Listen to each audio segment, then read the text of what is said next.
के मुंह से जब शिकार छूट जाता है तो शेर बौखलिया जाता है। नमस्कार दोस्तों, मैं अनुराग ओझा। कैसे हैं आप लोग? ठीक ही होंगे।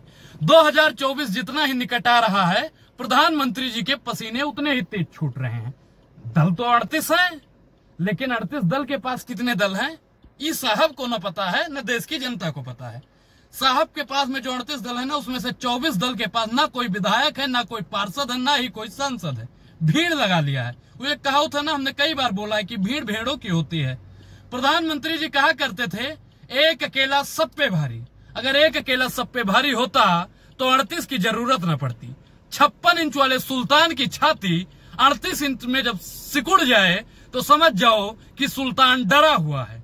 जब सुल्तान डर जाता है तो मणिपुर पे शांत हो जाता है। जब सुल्तान डर जाता है तो महंगाई पे कोई चर्चा नहीं करना चाहता है। जब सुल्तान डर जाता है तो विपक्षी नेताओं को संसद से बाहर निकलवाने की कोशिश करता है, जैसे संसद से संजय सिंह को निकाला गया। जब विपक्षी नेता उनसे सवाल पूछते हैं, अरे संजय सिंह क्या किस ले जाने जाते थे, कि सवाल पूछते थे संसद में।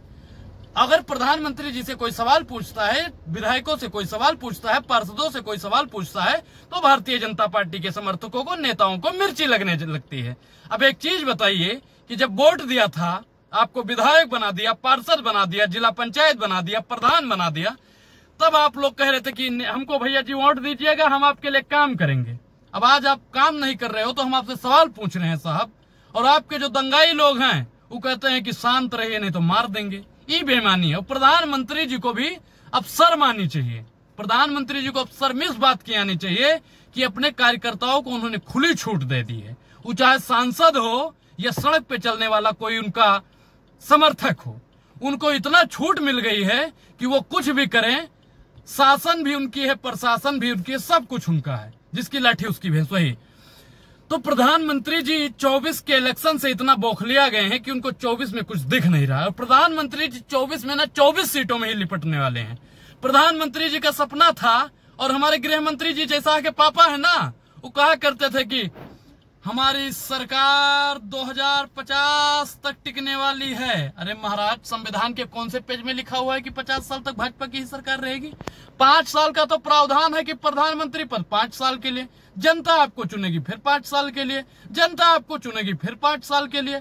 अपने मन से कह रहे हो, यानी चुनाव आयोग को आप ललकार रहे हो। और हमें अपने चुनाव आयोग पे इतना विश्वास है कि वो बेईमानी नहीं होने देगा। उद्धव ठाकरे ने भले ही कहा था कि चुनाव आयोग चूना लगा हुआ आयोग हो गया है, वो 24 में पता लग जाएगा। अब चुनाव आयोग को भी समझना चाहिए कि जिस हिसाब से प्रधानमंत्री जी, जिस हिसाब से गृह मंत्री जी, जिस हिसाब से रक्षा मंत्री जी बड़ी बड़ी डींगे फेंक देते हैं कि हमारी सरकार 50 साल तक जाने वाली नहीं है। जनता ने तो तय कर लिया है कि 24 में कौन, अब जनता के तो मुंह पे है 24 में कौन, कमेंट में आप बताइए। मोदी जी तो सपने में देख रहे, वो होता नहीं है कि अंधे के हाथ बटेर लग जाए ना तो शिकारी नहीं होता है बाबूजी। आप भले ही 2 बार जनता को बेवकूफ बना के सत्ता पे बैठ गए हो, जबरदस्ती सत्ता को हथिया लिया हो, लेकिन अब नहीं। अब आपकी जो कुर्सी के 4 पैर है ना, वो डगमगाने लगा है। किसान आपका पैर है, जवान आपका पैर है, संविधान आपका पैर है, मीडिया आपकी पैर है। आप सबको तो साहब दबा रहे हो। काहे ये बेईमानी कर? ये पाप है, ये उत्पीड़न है। और पाप और उत्पीड़न करने वाला कभी सुखी नहीं रह सकता। धन्यवाद।